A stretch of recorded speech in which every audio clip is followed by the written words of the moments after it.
I'm Kev. And I'm Steve. And we're from the internet. Want to get every episode of We're From The Internet at least a day earlier than the iTunes and Stitcher folk? Head over to we'refromtheinternet.com/pledge to support us on Patreon, and as well as early access, we'll throw in an exclusive weekly show just for our patrons too.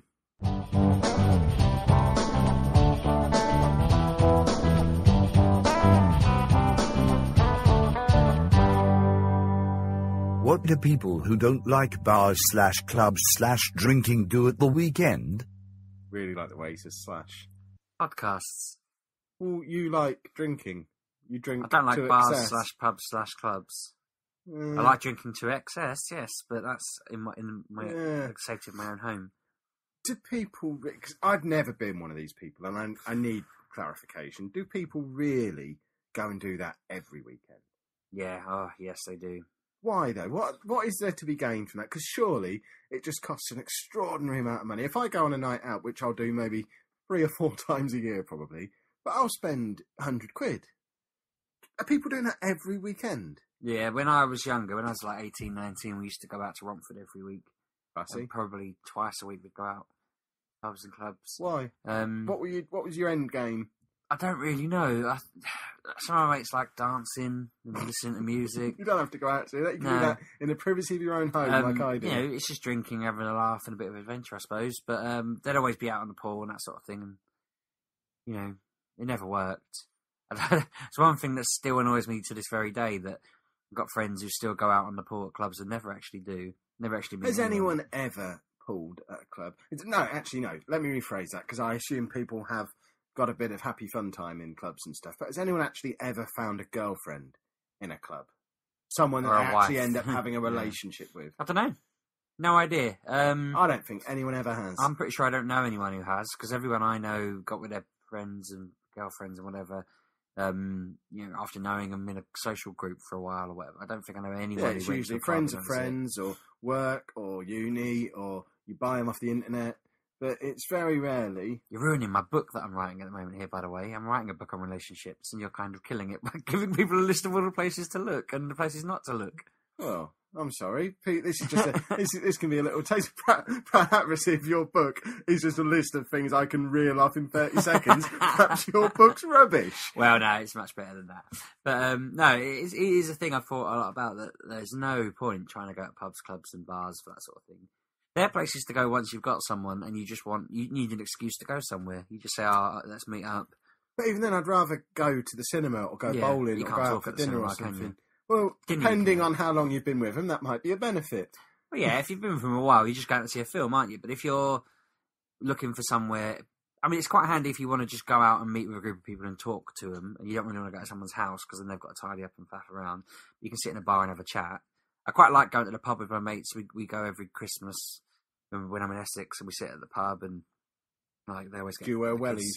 No, you know, we always have a drink, we have a laugh, and it's just fun. You know, we all meet up, and that's just a nice annual little thing. It's just chatting there, but that is once a year. I couldn't do it if we met at the pub every week. You feel like, well, all you're really doing is catching up on the week's events. Maybe that's why it's not happening so much now, because I've got a WhatsApp conversation with that group. I talk to them all the time, so when I'm meeting up with them, I know what their job status is and their relationship. But even people who don't go out and do it, every Friday and Saturday night, Twitter is full of people talking about how they're getting hammered, and I don't know. I don't get that either. Surely that's really expensive.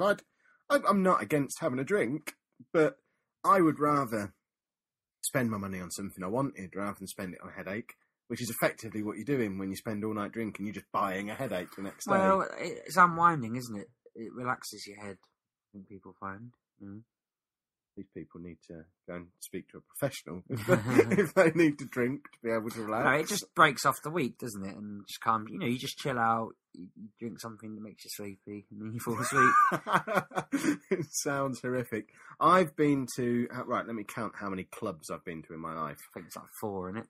Yeah. So there's one I've been to twice, and then there's one I've been three different clubs. 2 of them I've been to twice. Because the first one, I went to 2 years in a row for my sixth form Christmas party. So I was too young to even be there. Mm-hmm. I don't really get how my school got away with that. Because it was all organised by the school. The whole of the sixth form were able to go. and it was at Christmas. So, as a rough estimate, about 25% of the people who were going were old enough to be able to drink. But the bar was open and everyone got served. Well, I made a point of telling a class of year 12s or 13s this when I was a teacher. If you've got someone who acts as your guardian with you at a party, you're allowed to drink over, I think it's the age of 16 or 17. So legally speaking, they were well within their rights to let you drink to your heart's content. But they weren't just drinking. Well, we weren't just drinking. The school would book out the entire nightclub on like a Tuesday night or whatever it was, and it would only be students from my school in there, and the full bar would be open. Yeah, so I guess there'd be people there who worked at the school, perhaps. I still don't see how they get away with it. Imagine, and it's not like this was in the distant past. This would have been Christmas 1999 and 2000. So we're only going back 15 years. Yeah, but what I'm saying is that if you wanted to take your class out to the pub as their legal guardian and they're all 16, 17, I'm pretty sure, I need to double check the website I was reading off of, that was a YouGov website, but I'm pretty sure that the students I was talking to when I was telling them this, I could have just said to them, let's all go down the pub, and it would have been fine. I could have bought them all a round of pints and it would have been fine. I'm certain as a teacher I wouldn't get away with that. I think legally you can. You'd obviously have to also, ask when I was in parental sixth permission form, or something. The sixth form induction thing. So I'd only just turned 16 at this point. My birthday's in July, and this was in about September, October time, lower sixth. So I was just turned 16. The induction thing was, and it makes me feel like I went to school in a prison or something, because the induction was, we went on a bike ride around the local area, and the bike ride ended at my form tutor's house, where she put on a barbecue, and we all got hammered in her garden, and then I cycled home drunk at like 5 o'clock. That's insane. But again, I don't know. But it wasn't just that form who were there; it was the whole of the lower sixth. Yeah. Were in this garden, eating barbecue food, getting drunk with the teachers, and I don't think that stuff goes on anymore. It certainly doesn't go on in my school. Mm-hmm. So when did that stop being a thing that could happen, or was that never a thing that could happen? Should I be informing some authorities about this, because I know some of those teachers are still teaching? Maybe you just find out whether your kids, when they get to that age, whether they get invited for a pint. Well, that's the other thing. Is it something I would be happy for my kids to do? My eldest daughter's in year 8 now, so she's 13.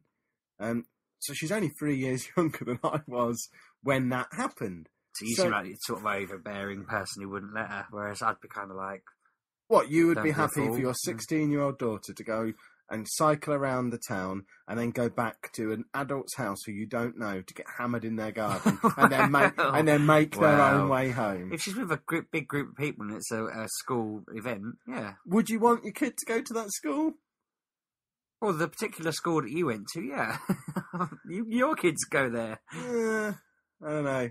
It's a good school. All seems a little bit odd. But no, I know what you mean. Something that you get away with doing. I'd worry a bit. And I think it was things like that put me off the whole thing. When I was in like year 10 and 11, and we used to go down the pub every Friday night, and it was just I don't know, it got old fast. I never did. See, that's probably another thing. I never did that till I was about, must have been about 17, 16 and a half. Yeah, by the time I was 17, I was over all that.